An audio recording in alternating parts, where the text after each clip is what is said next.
good to be in the house of the Lord with you all this morning. Thank you for coming.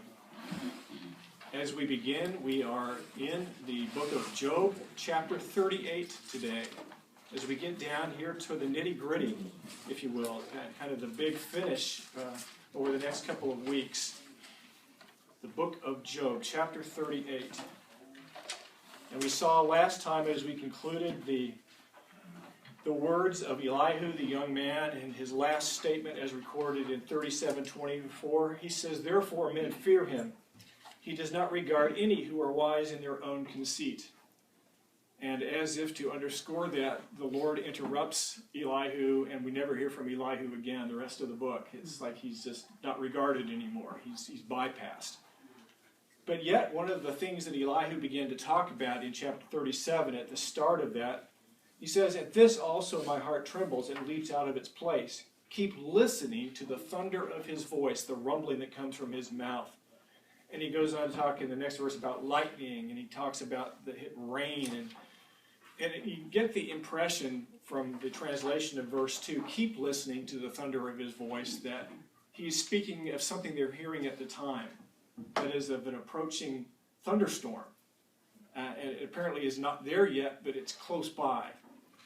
And that would help explain why, when we read chapter 38, verse 1, it says, "Then the Lord answered Job out of the whirlwind." That is that the storm is approached so closely that there is a storm wind.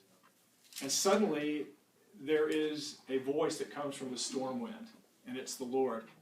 Now I say storm wind, the ESV and a lot of translations say whirlwind, though some say tempest. The word does not literally mean whirlwind. It is a storm wind. A lot of the translators apparently have taken the idea that since the Lord is there conversing for a while and speaking for a while, that it must be a wind that's fairly static. It's a wind that's staying in place. And so they think, well, a tornado would do that. It could sit there and spin for a while and speak. But it would not necessarily have to be that. That's just a translation. It's also possible it could be one of the storm situations, kind of like this. You may have seen things like this, where there is what they call a wall cloud, and it's a big storm cell. And underneath the storm cell, you can see that there's very turbulent weather. But like from the perspective of the person who took this picture, they're not in the storm, but they can see it plainly there, and there's a storm cell nearby. And that's also the picture of what we have here, whether it's a tornado, a whirlwind, or whether it's something like this, a big storm with wind under it. The fact is that it has apparently stopped short of Job and his three friends, that it's by them but not in them, which is significant. Because as the Lord proceeds to speak out of this storm wind, right off the bat, we see, I think, some things that are worth noting. First of all, remember that it was a wind that came across the wilderness and struck the house in which his children had been residing, all together. And they were killed as a result of that wind. For some of us, we might be at first inclined to say, Lord, this is extremely insensitive. I mean, Lord, ixnay on the end way. Don't use wind, use something else. But one of the things that the Lord has been spoken of by Job, that Job has been very clear, more than his friends. Job believes very strongly that God's in charge. Job believes that these things have happened to him because of the Lord. Now, he thinks the Lord is out to get him. He thinks the Lord is punishing him for something or is treating him as an enemy, and that's incorrect. But the fact is that the Lord doesn't take anything away from the fact that he has allowed this, he has caused this, that the Lord has signed off on this. And so the Lord shows up. And in choosing to come in speaking from the wind, he is demonstrating, if you will, in a sense, what he's about to say. Because the Lord is about to give Job a lesson in his sovereignty. And how, in God's magnificent understanding, he knows so much more and has so much greater understanding than we, that we are at great risk if we draw too big of conclusions based on our limited knowledge.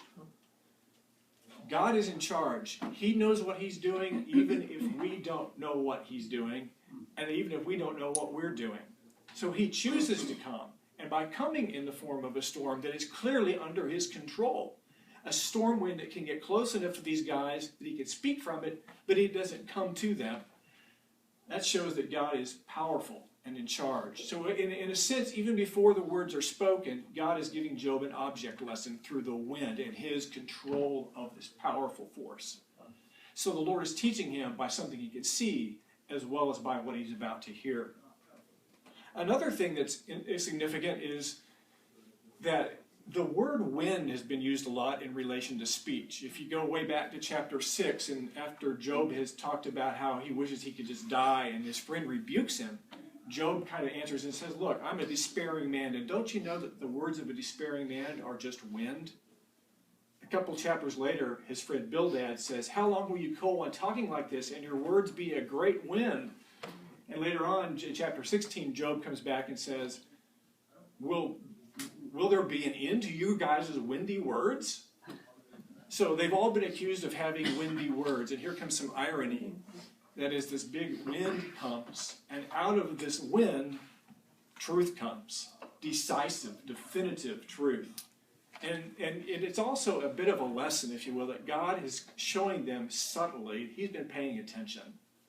That this hasn't been an argument that they've been having privately, and now they're going to go into the court of God and now lay out arguments. They don't need to do that. He's been hearing the testimony and seeing the evidence all along. Of course, he knew it before they even were created. He has ordained this from the start. And yet he's showing them that. He is showing them that.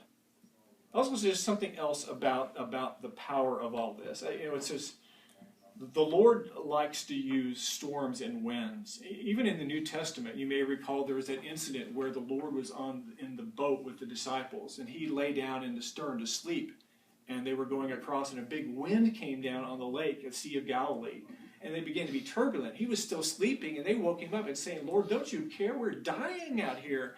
And he said, where's your faith? And he got up and commanded that the wind and the waves be quiet. Peace, be still. And what was their response? Who is this? Look at the next words. The Lord speaking. Who is this that darkens counsel by words without knowledge? And the Lord is speaking to Job and chastening him. Who is this? And the people are looking with awe at Jesus and saying, who is this? In both cases, the wind, the Lord was in the midst of the wind and in charge, which is a great reminder for us that the Lord is still in charge of the winds, whether they be literal winds or figurative winds, the winds and turbulence of life. The Lord answered Job out of the wind. There's another aspect to this too, which I think is significant, and that is that as you look at the way that Job was requesting the Lord to come, way back in chapter 13, one of the things that the Lord requested very strongly in chapter 13, verse 20, appealing that the Lord would appear to him. He says, only grant me two things, then I will not hide myself from your face. Withdraw your hand far from me. In other words, Lord, stop the onslaught. I've lost my possessions, my children, my health, my reputation. Lord, please stop all that from happening. So, Lord, withdraw your hand far from me. And secondly, let not dread of you terrify me. He's already anticipating that when he gets into the presence of the Lord, that he's going to have be at great risk of fear, a great risk of having a situation in which he is overwhelmed by fear of God. So he's asking the Lord, Lord, please don't let dread of you terrify me. And he goes on to say, then call and I will answer, or let me speak and you reply to me. The Lord is answering that prayer. First of all, the onslaught has stopped. There is no more stuff that's befallen Job. With the Lord showing up here, even the verbal onslaught of the friends of Elihu is done. The Lord is calling an end to it. And also, that's one of the object lessons of the whirlwind, of the storm wind. The storm wind has come close, but this time it stopped short of causing harm to Job. And Job is standing there being able to converse with the Lord in this big raging wind right there. It's a sign, if you will, a symbol that the storm is going this far and no further. Harm will not come to you, Job. And secondly, when he says, do not let not dread of you terrify me, look what the Lord tells Job to do. You know, you read in the Bible so often when people encounter the Lord or even an angel, they fall on their faces. They're in total dread. But look what the Lord tells Job to do. He doesn't say, like he tells Moses, take your shoes off your feet, or what he says the same thing to Joshua. He says, gird up your loins. Dress for action was how the translation of the ESV is, but the old version, gird up your loins. You know, and when people of those days wore their normal clothes, it would often wear a robe, a loose-fitting garment. But if a guy was going to go out and dress for, whether it would be work in the field or he was going to go in combat or whatever, he would strap all that down so he didn't have these loose flowing garments. So, you know, dress for action, more or less in a sense we might say, you know, get on your feet, get up, get ready, get on your feet. Rather than and calling him to get off of his shoes, he's saying, get ready, get on your feet. In other words, he's not letting him be struck down by fear. He's saying, stand up, take your stand. The Lord is girding him up, or commanding him to get girded up. And then the Lord says who the questioner will be. I will question you, and you make it known to me. Now that's an interesting perspective the Lord is taking, because we know the Lord is the one with all the answers. We know that Job has no idea to this point why this has happened. He knows nothing of the fact that Satan has said that Job's a fraud, that God has permitted this to occur as a test. He knows nothing of that, and neither does the Lord tell him that. Job is of the opinion that God is doing this to get him somehow. He's on record as saying that. Again, back in chapter 13, we go once again after Job offered that prayer. He goes on to say, why do you hide your face and count me as your enemy? Will you frighten a driven leaf and pursue dry chaff? For you write bitter things against me and make me inherit the iniquities of my youth.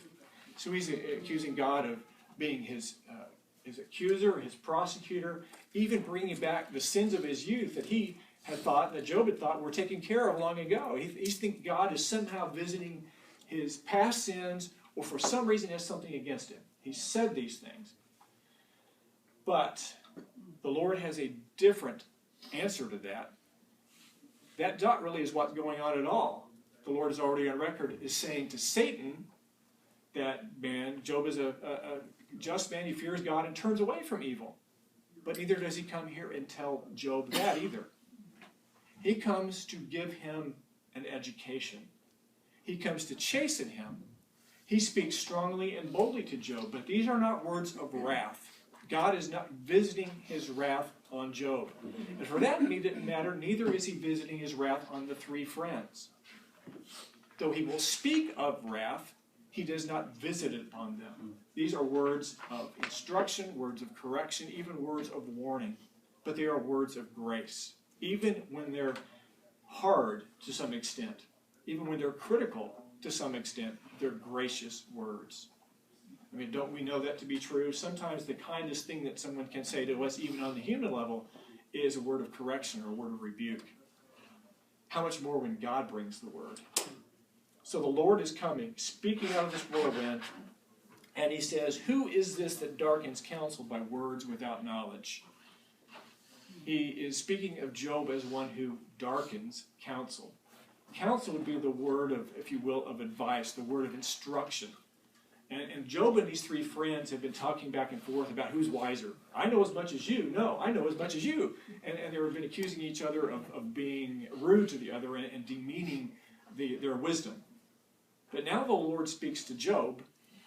He will speak even more harshly of the counsel of the others shortly. But for now, he's addressing Job. And he is saying, who is this that darkens counsel? In other words, Job, your words, rather than being illuminating or enlightening, they are making for darkened counsel. That the advice that you would give, your understanding of things, is not as bright and light as you would like to think. Because you're speaking without knowledge. You've expressed a strong point of view, and it falls short of having sufficient understanding to be correct. And if that's true of Job, we'll see that it's even more true of his friends. And again, a good reminder of the humility that should be exercised by God's people. Because as they were, so we are. We are all short. That's why Paul could write, anyone who thinks he knows something does not yet know as he ought to know. I used to think, how can that be right? There's just some things that we know. I would believe that it would probably be better to say there are some things we understand to an extent. And the Lord has given us sufficient understanding of himself, of salvation, for example, of certain things, that we can rest in those things and trust that the understanding is accurate to the extent we have received it from the Lord. But if we go beyond that and say, well, we know these things, again, just as we might say, I know this like the back of my hand, but you don't really know much about the back of your hand when you stop and analyze all the data that is to be known. That's the point that God is about to make with Job. He's about to give Job a description of things with which Job is familiar. Things that he has seen, animals that he's seen. Job is an expert in livestock. He had thousands of animals under his control. Camels and sheep and oxen and donkeys. He owned probably more of them than anybody else. And if you wanted to know about animals, you would go and talk to Job. We've already heard how Job describes the way people responded to him. When he would go into the city gate, where people would come for counsel, and the wise people of the community would gather, he says the young people would leave. The respected older folks, leaders and royalty would stand up in his honor. That when he spoke, it silenced everybody else. Nobody would say anything else. So he was really seen as the ultimate authority on stuff, especially when it comes down to nature, where his animals were. He knew a lot about the outdoors. He knew a lot about animals. So the Lord's going to question him about the outdoors and about animals. And he's going to help Job to see that maybe he doesn't know quite as much as he thinks. To the point that, Job, you've been questioning how I run the universe. You've been questioning how I've been running your particular case. But if you don't know how these things work, how do you think you know how I work with people? He doesn't spell it out. He gives Job enough credibility to think that Job can get the message without God having to spell it out. So by giving these illustrations, he teaches Job a wise lesson. So let's look at the lesson he begins to teach. Gird up your loins, dress like a man. I will question you, and you make it known to me. Where were you when I laid the foundation of the earth? Tell me if you have understanding. Who determined its measurements? Surely you know. Or who stretched the line upon it? Or on what were its bases sunk? Or who laid its cornerstone when the morning stars sang together and all the sons of God shouted for joy? Through verse 7. Stop there. The Lord is speaking very poetically here. And that's in keeping with the way that the arguments have gone. We haven't talked about that a lot, but Job started off by speaking, if you will, after 7 days of silence, and having thought about this for a long time, in a very formal, if you will, almost flowery language. And the friends answered in like verbiage. It's very poetic.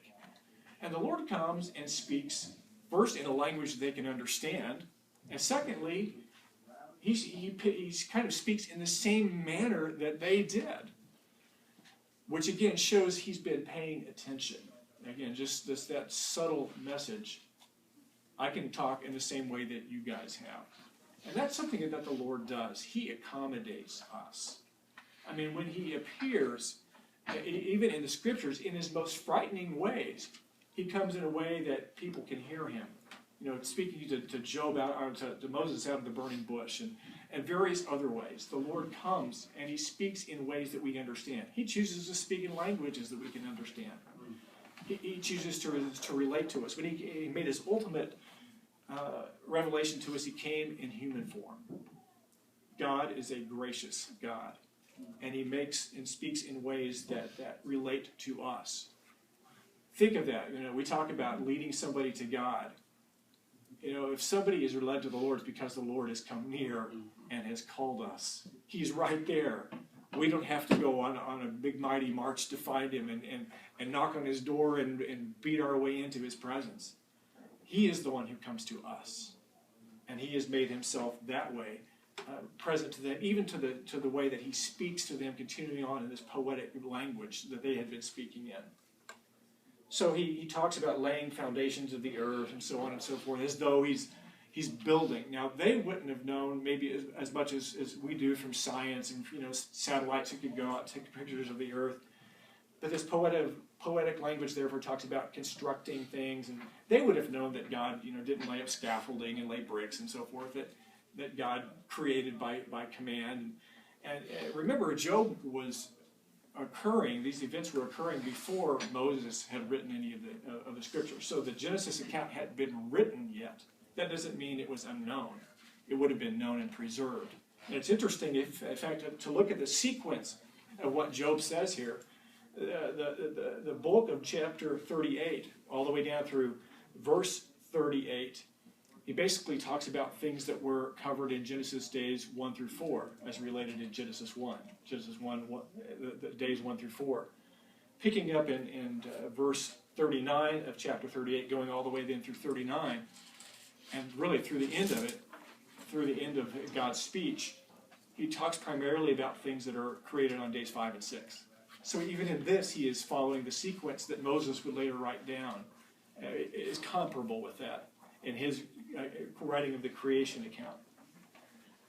Although he also mixes in some other things, since he is not saying, well, I'm going to follow the creation order yet. He factors that in.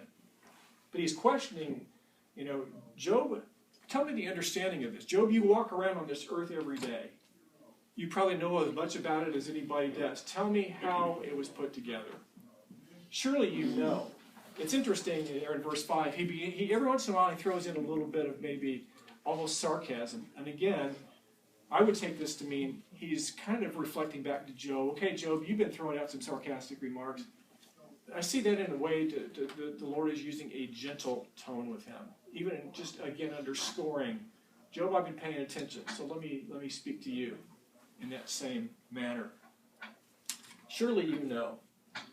Who has stretched the line upon it? That would be the measuring line. Again, just the picture, poetically speaking, that God is out measuring it. Of course, the Lord didn't have to measure.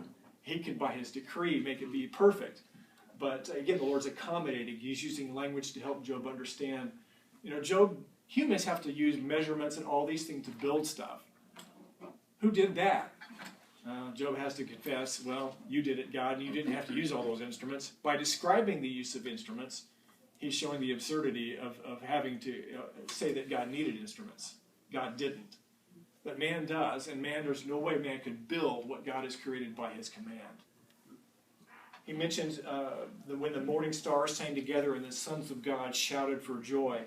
And again, in this case, as we saw early on, the sons of God came together, referring to the angels in that case. That there was an angelic meeting at the start of the book. And we hear referring to the fact that at creation of the universe, that the angels were rejoicing, shouting for joy. He goes on in verse 8, who shut in the sea with doors when it burst out from the womb? When I made clouds its garment, and thick darkness its swaddling band, and prescribed limits for it, and set bars and doors, and said, thus far shall you come, and no farther, and here shall your proud waves be stayed. The Lord says, basically, again, going on, who defined the limits of the sea? By the way, the Lord claims by these words here that he's responsible for the levels of the sea. He's on record as that. So don't worry about what may happen with the levels of the sea. That's still under God's control too, as it has always been. Going on in verse 12, have you commanded the morning since your days began and caused the dawn to know its place? In other words, Job, you get up every day. You've been around a while. You're the most esteemed. You say, I've caused your crown to fall off your head. In your crown days, did your glory and your power rise to the point where you could command the sun to rise? Well, no, not really. I haven't figured that one out yet, Lord. Have you commanded the morning? It goes on to say that it might take hold of the skirts of the earth and the wicked be shaken out of it. Earlier on, Job has been talking about how when it gets dark, the wicked come out then. Evildoers come out at night and do their evil under the guise of darkness. And then when the sun comes up, it's like shaking out the skirts of crumbs or something. It's like as soon as the sun comes up, all the wicked flee like cockroaches when a light goes on. They scurry back into their hiding places. It says, can you do that? Can you have that effect, that the evil flee by you turning on the sunshine in the morning? It is changed like clay under the seal. Again, a picture of the old practice of sealing a document. Today, if you have a notary seal, you just stamp the paper or whatever. But they would take, in this case, he's talking about putting some clay down. They would take a seal and stamp the seal and leave an impression in the seal. We might use a wax seal, maybe in some cases today. But you would take the clay and stamp it. Its appearance changes. And he's saying that's the way the appearance of the earth changes when the sun rises on it. Job, can you accomplish that? Well, no. Have you entered into the springs, verse 16, have you entered into the springs of the sea or walked in the recesses of the deep? Have the gates of death been revealed to you, or have you seen the gates of deep darkness? Have you comprehended the expanse of the earth? Declare if you know all this. And of course, unlike before, when Job was given the opportunity to talk, and he spoke readily, a chapter or two at a time, the Lord says, declare if you know all this, and then the next speaker is the Lord. Job does not come back with a response. He has none. Where is the way to the dwelling of light? And where is the place of darkness, that you may take it to its territory, that you may discern the paths to its home? For you were born in, and the number of your days is great. Again, a little holy sarcasm, answering Job's sarcasm. It would seem strange to us, except for the fact, I think, that he is showing by his using the same manner of speech that Job used, something of his approach, something of the tone that he's using with Job. That is, that the Lord is not speaking here in wrath. The Lord is speaking in kindness to Job. The Lord is accommodating him. It's an interesting thing as you look at this speech that the Lord is making. There is as much significance in some respects in what he doesn't say as in what he does. The Lord has not chosen to lay out the explanation of why these things happened. The Lord is not bringing a bill of indictment against Job. He is not saying a lot of things that Job would have expected him to say. And in not laying out an indictment because of past sins, not laying out this detailed account of wrongdoing, he is delivering a message to Job that, Job, that's not the problem.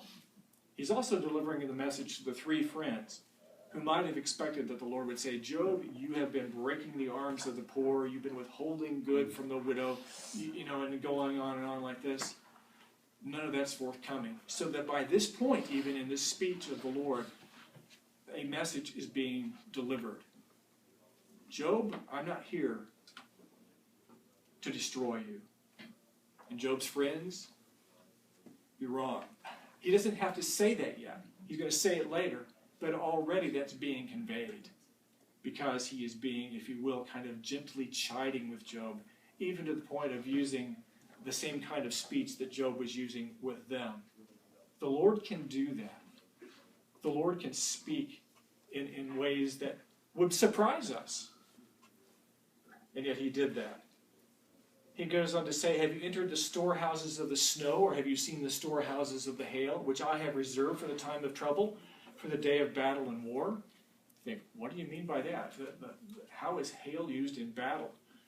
Well, I don't know all of the ways it's used in battle, but I did know in Joshua 10, when the 5 Amorite kings decided to attack Israel, that the Lord used hail as a weapon, to the extent that it says that there were more soldiers killed by the hail than there were by the Israelite army.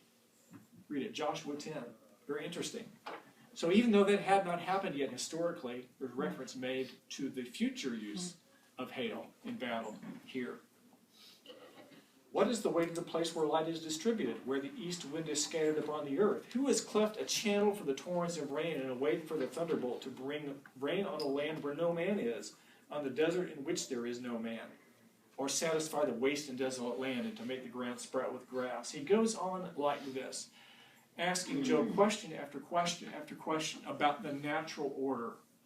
And unfortunately, for time's sake, we can't read every part of it, comment on all of it, but he's going and talking again about the things that are created, the created nature. He talks about constellations, talks about water, talks about rain, talks about lots of things that would have been created in the first 4 days of creation. And he says, basically, by asking him all these questions, how do these things work, Job? He underscores the fact that Job doesn't understand. And by extension, then, if Job doesn't understand these things with which Job is extremely familiar as anybody on the face of the earth, Job deals with this stuff. Job deals with weather. Job deals with wind. Job deals with rain. I mean, he's a herdsman. He owns flocks and herds. He uses his oxen and his donkeys to help till the ground and to grow things. You know, to him the weather is extremely important. All of these things are essential. He knows a lot about them, but he doesn't have a clue about how they operate ultimately. And the same, therefore, is true of what God is doing in his life. Same is true for us as well. God is at work at a scale which we cannot comprehend. And he's helping Job to see that, Job, it's not all about you, if I may use that phrase. For example, in verse 25, who has cleft a channel for the torrents of rain and a way for the thunderbolt to bring rain on the land where no man is, on the desert in which there is no man? He's underscoring by repeating that twice. He's saying, Job, I cause rain to fall in places where it doesn't benefit a single human being. We might say, well, God, you're wasting water. You know, you need to cut back on the consumption of water because people need that water.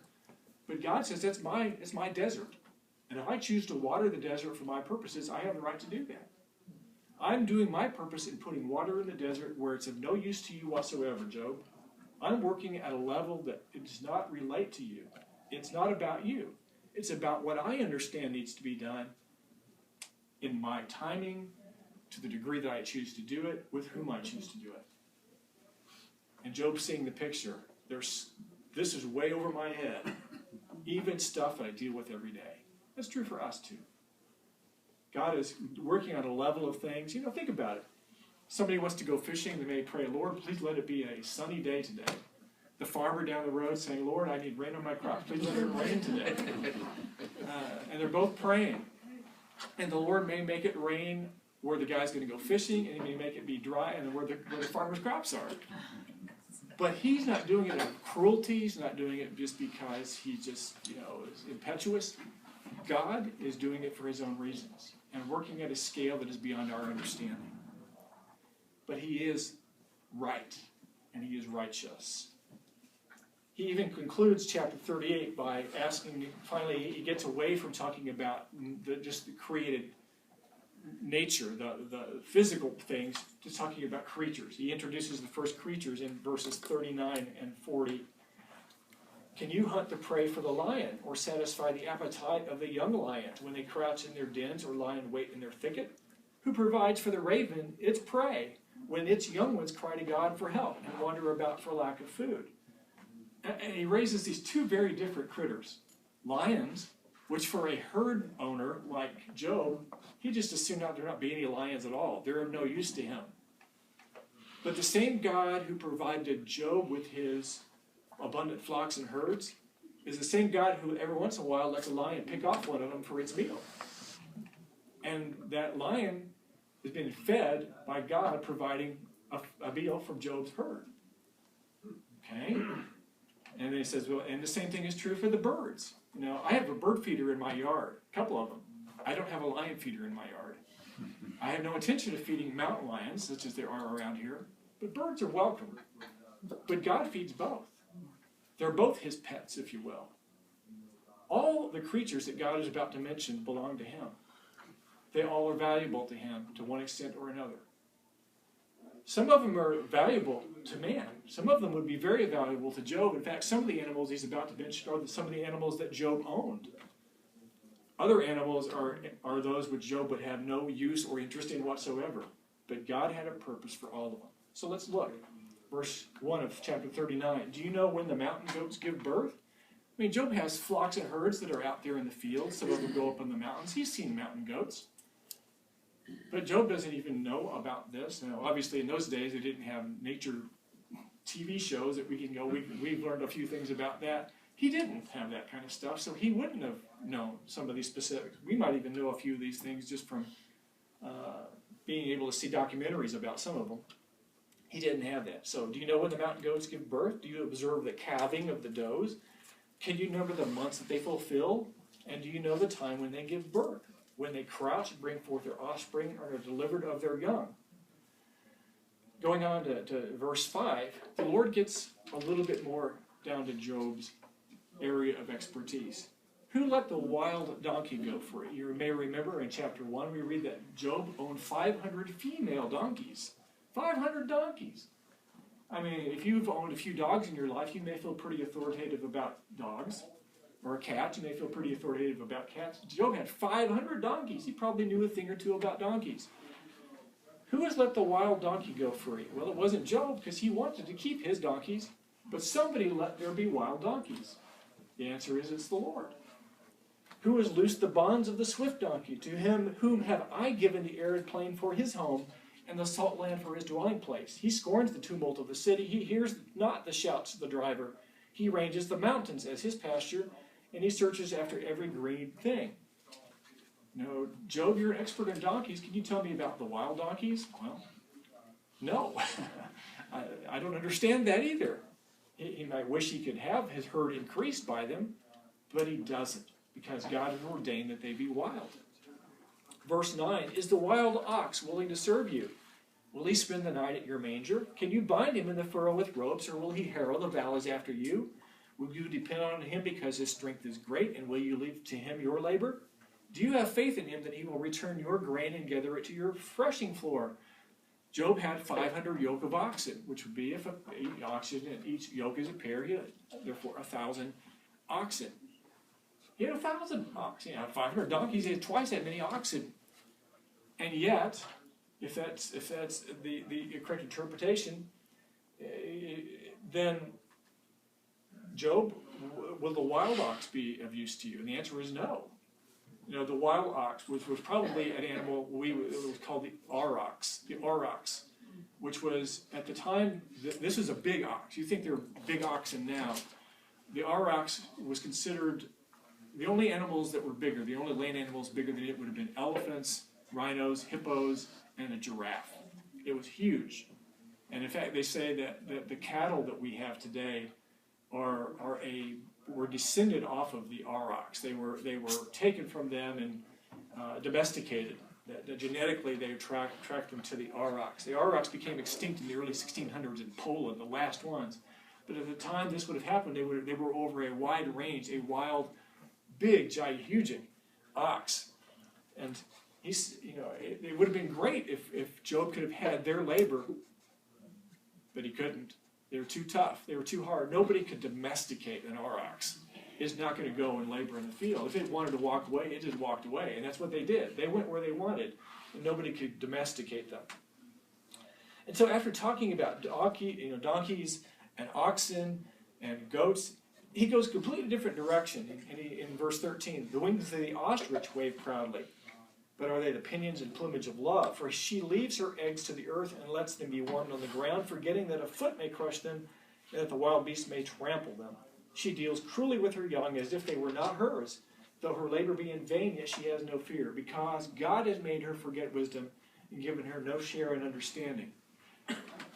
Going from these animals that Job says, yeah, I admire the wild ox. Yeah, the wild donkey, I don't understand, but I admire that. He goes completely different to an ostrich, which he would think is exceedingly foolish. But even God says, its lack of wisdom is from me too.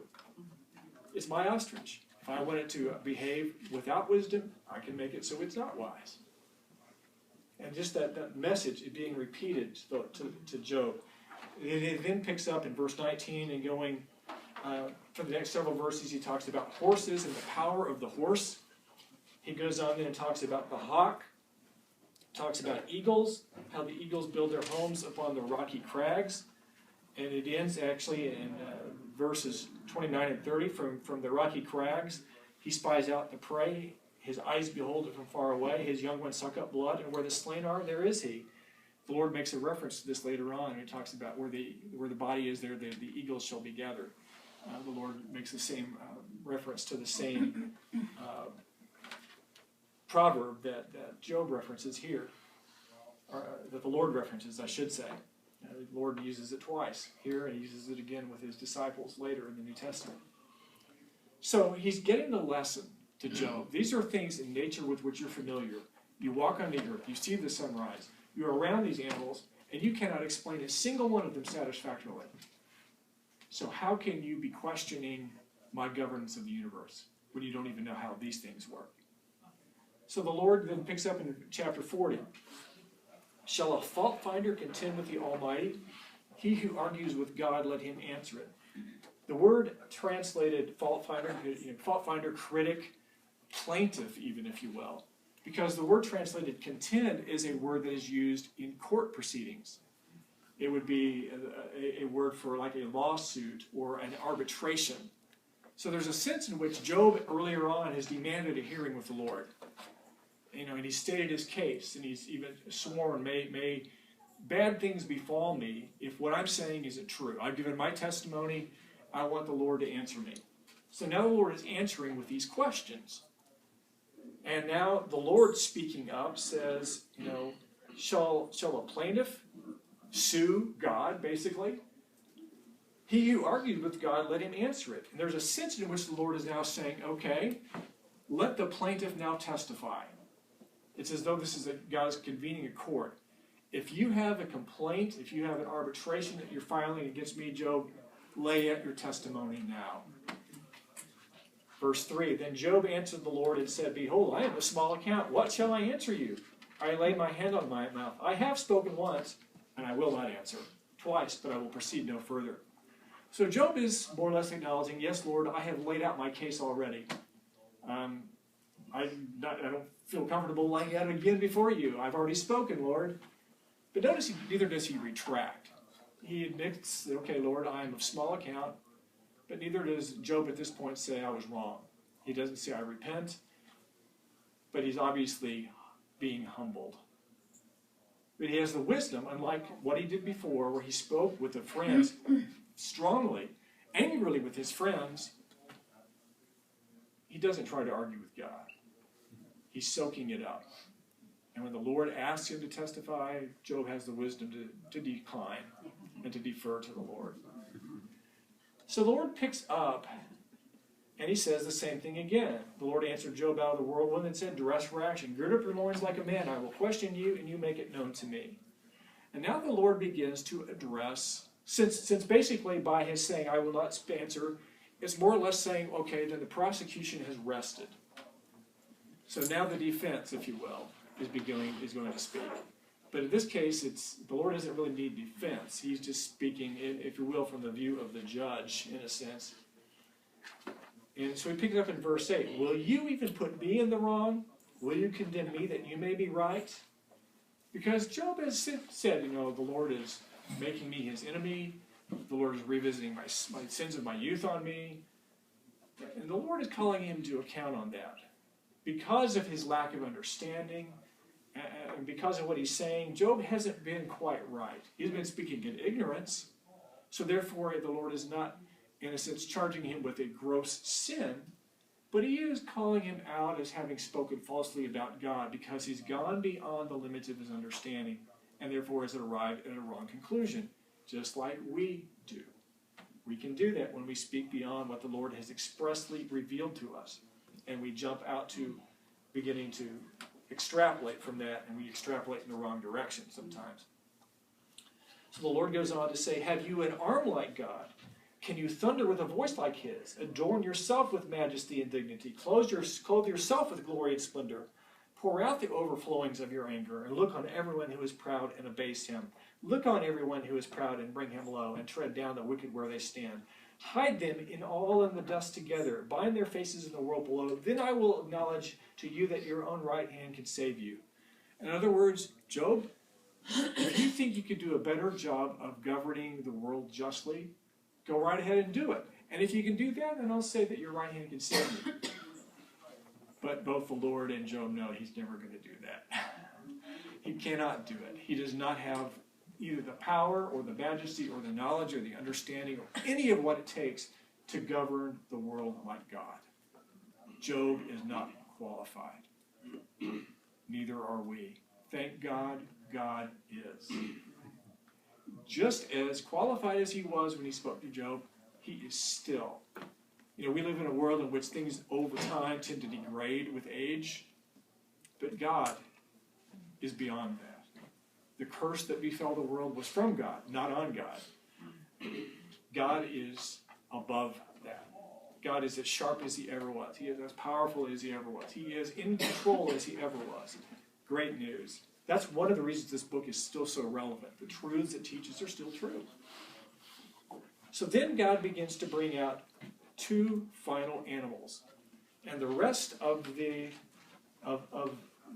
his speeches deal with these two animals. And while he was talking at first about the created order, the physical realm of things, and then he talked about animals that Job saw that man could interact with or has some control over. Now he brings up two animals that in a sense are greater in power than man. Even to some extent might be considered grotesque and useless as far as man is concerned. But by bringing them up, God is showing to Job, they may not be of any use to you, Job, but I made them. I have my reasons for them existing. And therefore, I know what I'm doing with them. Whether you like it or not, whether you know it or not, whether you give me consent or not, I've made these animals. And they have a place in my creation. And then by extension, the things that are happening in this world, including the things that are happening to you, Job, I have my purpose for them. Whether you like it or not, whether you know it or not, whether you give your consent or not. But you got to trust me. Do you trust me to make a behemoth? Do you trust me to make a leviathan? Then trust me with what's going on in your life. And you can still say that today. Behold, behemoth, which is a plural form of the word that simply means, in a sense, animal. You go back to Genesis where it talks about the creation of the animals. It was behemoth, it was animals. But in this case, it's used as a proper name for this animal, this particular animal. Behold, behemoth, which I made as I made you. He eats grass like an ox. Behold, his strength is in his loins, and his power in the muscles of his belly. And he goes on and describes an animal. A lot of people think in this particular case, as they describe him down through the end of chapter 40, they think that a hippopotamus comes as close as anything to meeting the description of the behemoth here. Maybe, maybe not. There's some things about it, like the stiffening of his tail. You know, hippos don't generally look like that. Maybe it's a different kind of hippo, or a hippo that is, you know, that particular variety. It doesn't exist anymore, just like the aurochs doesn't exist anymore. It's hard to say, but the point he's making is that there's this animal that I made. It's beyond you. You don't understand it. You can't use it. You can't harness it for your work like an ox. You can't do any of the things that you like to do with it. But I have made it. It's for my purposes. I like it. I want it, and therefore it exists. And he just simply describes the power of this animal, more powerful than any human being, more powerful than Job, and beyond Job's understanding. In chapter 41, he comes to the Leviathan, which has been mentioned way early on in the book as well. And this is a controversial animal. He describes this, and just as the behemoth is the most powerful animal that he could describe, or a powerful animal, a very powerful animal on the land, Leviathan is obviously based in the sea, in the water. He describes it as, when can you draw it out with a fish hook or press down his tongue with a cord? Can you put a rope in his nose or pierce his jaw with a hook? Will he make many pleas to you? Will he speak to you with soft words? Will he make a covenant with you to take him for your servant forever? Will you play with him as a bird, or will you put him on a leash for your girls? Will the traders bargain over him? Will they sell him? I mean, are you going to get him? Are you going to go grab a Leviathan and make him your pet or sell him in the marketplace? Based on the description he's given so far and on what follows, the answer is absolutely not. Even if you want to, Job, there's no way you can get this animal. Now, a lot of commentators have looked at the description and they've come up and they say, well, we think the best description fits a crocodile.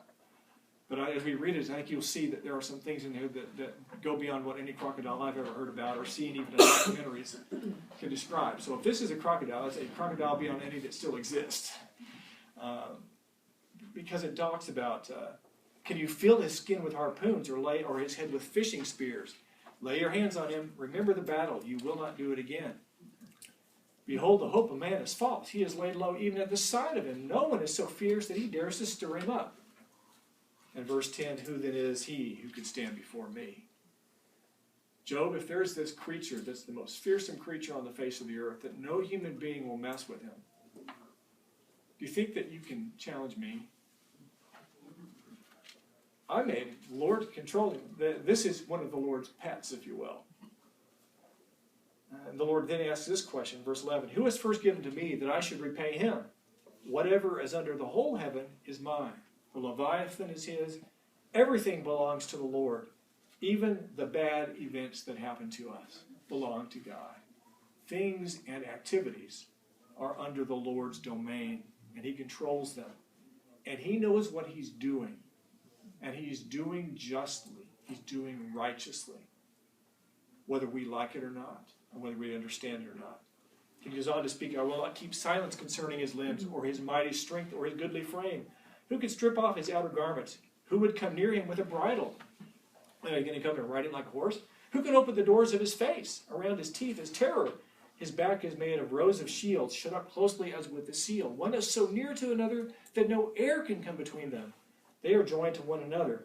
They clasp at each other and cannot be separated. His sneezings flash forth light, and his eyelids are like the eyelids of the dawn. Out of his mouth go flaming torches. Sparks of fire leap forth. Now, some commentators say, well, he's describing the crocodile, and that's just the crocodile's tongue flicking out. They're misunderstanding it as though it's fire. People weren't stupid then. Anymore. Anyway, they're saying, well, it has to be that, because we don't see any animals that fit this description today, therefore they could have never existed in the past. That's kind of silly on the face of it. Out of his mouth go flaming torches, sparks of fire leap forth. Out of his nostrils come forth smoke, as from a boiling pot and burning rushes. His breath kindles coals. It's quite a crocodile. His breath can ignite something, and a flame comes forth from his mouth. Some of the old charts that were written by ancient mariners show fire-breathing critters out of in the oceans and so forth. Let's just say that rather than simply dismissing those things as legend and myth because they don't exist today, there's no reason the Lord can't have made animals that fit this description. Every other animal that's been described is an actual animal. Why would we think this would be fanciful? And why would we think that descriptions of this alone would be uniquely false, whereas the other ones were all true? So I just would say we're much wiser to accept the word as for saying what it says and accept it as true. And say that if we don't understand it, then that's making the point that God is making to Job. There's things we don't understand, and we'd be better off to accept that and trust the Lord than to try to reinvent it into something else that we do understand or think we understand. So he goes on to describe, and he finishes up chapter 41 talking about this creature. In verses 31 and following, he makes the deep boil like a pot. He makes the sea like a pot of ointment. Again, this animal's in the sea. So it's, if it's a crocodile, it's an ocean-going crocodile instead of a river crocodile. Behind him, he leaves a shining wake. One would think the deep to be white-haired. On earth there is not his like, a creature without fear. He sees everything that is high. He is king over all the sons of pride. In other words, you look at all the sons of pride, all creatures or even human beings, if you will, that are marked by their pride. This is at the top of the food chain. And the Lord is saying, and he's under my dominion. The Lord's making the point with these last two creatures, especially by giving a whole chapter to Leviathan. He's a grotesque animal. If you were to take a poll of every living human being, would you like to have a Leviathan on the earth or not? Pretty much everybody would say, we could do without that. I mean, today we might say, Lord, get rid of mosquitoes too. There's a lot of things we would vote on to be rid of. But the Lord, for his purpose, has put them there. In his wisdom, they are there. And that's what counts. The Lord knows what he's doing, though we don't understand it, and he's right. And though the Lord has not explained a single word about why he has done what he has done with Job, he has shown Job that he has the right to do it, and that he is right to do it. Because Job can trust God in all these other animals, in all these things that he's described. And the result of that, the implications are clear enough to Job that God gets his point across. okay, Lord, you're right. This is your world. You're right and just and good. I don't understand everything that happens in it. They're not ordered according to my specifications. They're ordered according to yours. And you know what you're doing, and I don't. Therefore, Job says, then Job answered the Lord, chapter 42, I know that you can do all things, and that no purpose of yours can be thwarted. Who is this that hides counsel without knowledge? Therefore, I have uttered what I did not understand, things too wonderful for me which I did not know. Hear, and I will speak. I will question you, and you make it known to me. I had heard of you by the hearing of the ear, but now my eye sees you. Therefore, I despise myself and repent in dust and ashes. And we set the stage for chapter 42.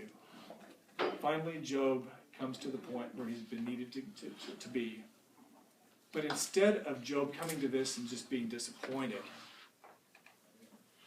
he's finally satisfied. He's finally satisfied. It's interesting, isn't it?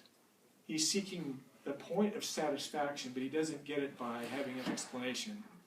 He doesn't get it by his health being restored. It hasn't been restored at this point. In the midst of his dust and ashes, he comes to this conclusion. He repents while he's in the dust and ashes. The Lord didn't have to remove his condition. The Lord didn't have to make things better. In his condition, he humbled himself before the Lord. And that's when the Lord stopped the lesson because it had been learned. May God grant us the grace to understand that he is the same Lord today. And that though there are many things in this life that we would not choose, the same Lord is Lord today, and he is doing his will for his good pleasure. And he's working all things together for good for his people, even